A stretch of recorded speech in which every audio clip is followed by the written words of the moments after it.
السلام عليكم ورحمة الله وبركاته. مقالة مقدشو dadkii eber ayaa looga dhigay tuugadii ayaa soo badatay waxay maraysaa maalin caday in magaalada Muqdisho bartamaheeda ama faras magaalaheeda in dukaamada xitaa inta loo dhaco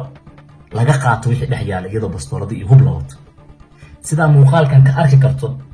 laba nin ayaa dukaankan soo galaysa si fiican hada u fiirisidna mid kamid ayaa hogaysa dukaanka waxa jooga wiil yar oo dhalinyaro ah oo dabcan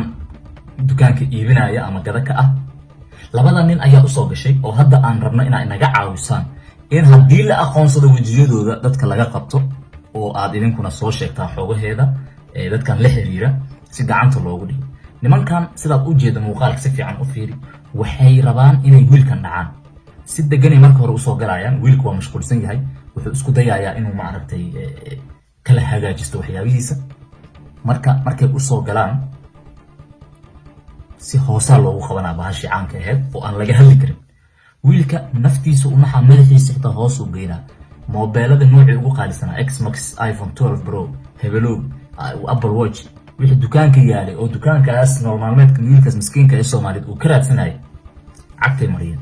waa halisahan ugu dhex jira waxay marayeen maalin caday in la isdhaco maamulka gobolka Banaadir Mr. Cumar Finish wuxuu haay malay ninkii amniga ku magacaabna Cali Yare kaliya baraa bulshada ayuu taagan yahay asagan waxa waay laamihii amniga oo dhan gaabisa jira shacabkina ebra laga dhigay maanta moobilkaaga kuma badbaadayo dukaanay maray marka hadda awal laamiga ee hadin la isku gaadgaado iyo bajaaj iyo luuq adoo ka baxay laakiin hadda dukaankaaga xitaa lagu soo galaa waa qatar kale weyn dukaankaaga in lagu soo galo waxaagi laga qaato runtii waa halis kale oo aad u daran dadkan hadda wajiyada aqoonsataan labadan qofood hadda arkaysaan waxa idin ka codsanaa inaad dadka u soo bandhigtaan oo si fiican dabcan Soomaali waa wada garanaysaa si la isaga qabto waa maasantiin dhameesta muuqaalka inta ka hartay